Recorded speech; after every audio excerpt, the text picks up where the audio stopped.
Here is Deborah Birx conceding that we are now in a new phase of the pandemic.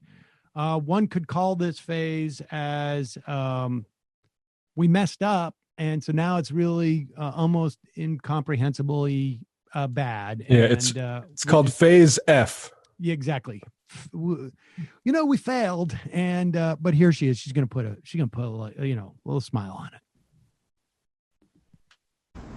Right, Dr. Birx, and I hear you, but it's clearly not working. I mean, we've been talking about outbreaks across the Sun Belt. You're warning now about a resurgence in states across the Midwest. In recent days, you've named 20, we're putting them up on the screen, 20 of the 50 states as places you're watching. So are we in a new phase of the pandemic? And if so, what are you going to do to change course?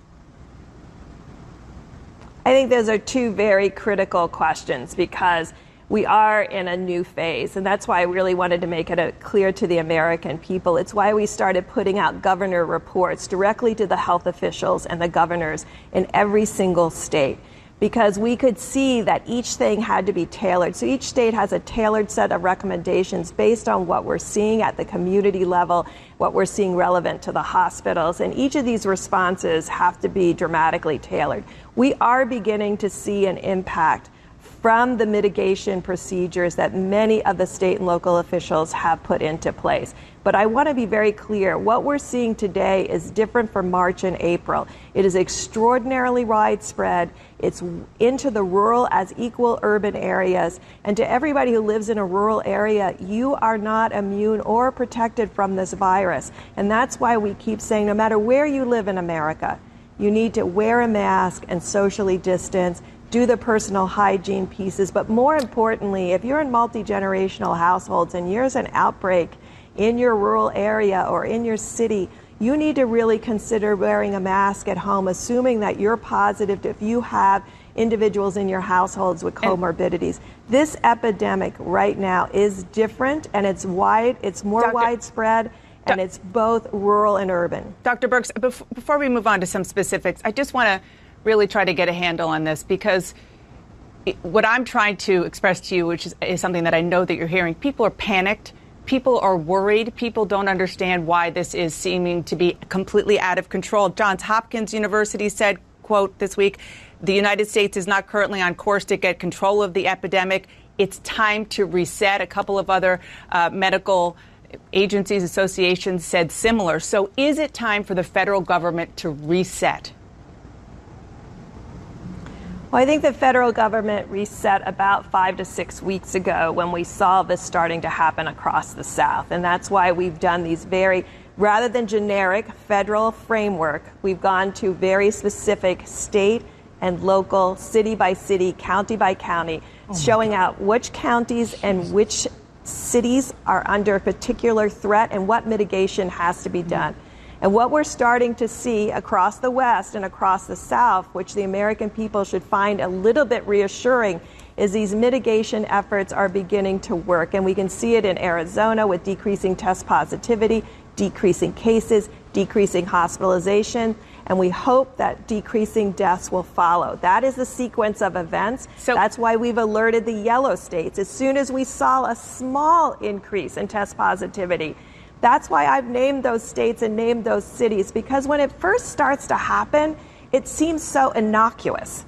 But people really need to take it seriously. When they see those first positivity go up in cases, you need to respond with significant mitigation efforts. How does the person in charge of the White House's response to the coronavirus feel when we are 5 months into this and she's saying that people need to take this seriously? Like, she had one job, and that was to get people to take this seriously. It is stunning. I can't believe it. Kind of a nice pivot that she made too, from the need for a federal response to the need for a county by county response. Right.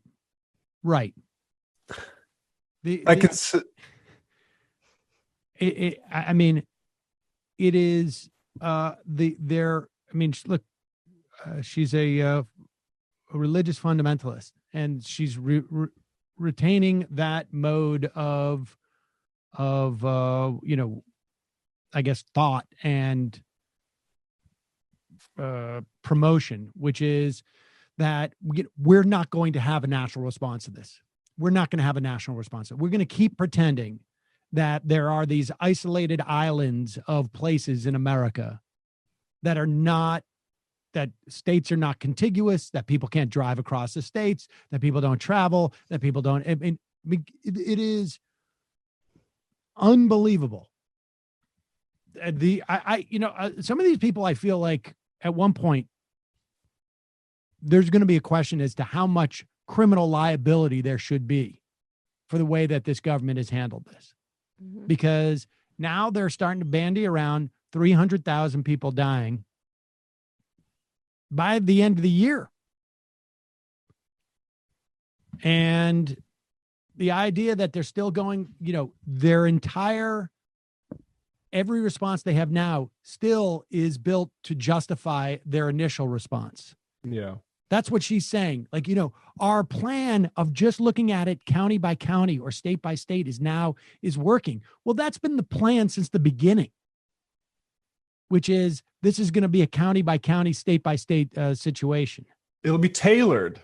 Yep. Like a suit that you would get. Like a Stitch Fix. It irritates me because North Dakota, I've seen this from some of my family because I've been, trying to scare them about this entire time, and they've been taking it seriously in that regard. But, they went to a funeral and we have family who aren't taking it that seriously. And my grandpa, 2 weeks ago, I heard he was at a meeting with some guy who was coughing. Turned out that guy had coronavirus. A week ago, or a little bit less than ago, I heard an update, and that guy's dead from coronavirus. He's one of North Dakota's coronavirus deaths. And my grandparents they've been isolated since then, and he hasn't, had any symptoms and anything like that. But it's just like, finally now, maybe we can get some of these people to wear masks. Like, he was just at this meeting of old people and none of them were wearing masks. It wasn't just the guy with coronavirus. They just don't give a F. And it's just, Jesus. It's like, it is the culture to like be opposed to it. And now finally, at least from what I hear in North Dakota, maybe that's changing a little bit because, people know somebody who died. That's ultimately what it takes. Right. Yeah. Yeah. They got to have personal experience. And even then, I'm sure there are people who will find a way to rationalize it away. And here's the problem with having this lady on CNN, right? Because if you're not listening that hard, it sounds like she knows what she's talking about. She's saying all the right words. She's using a very calm and professional tone of voice. And to the degree that people trust government officials, you're like, oh, yeah. She seems nice lady. The problem with CNN is it's like, oh, we're just giving the information from this health expert. No, really, the information you're passing along is that the Trump administration is handling this competently. That's the message that Birx is really on there to send. Mm-hmm.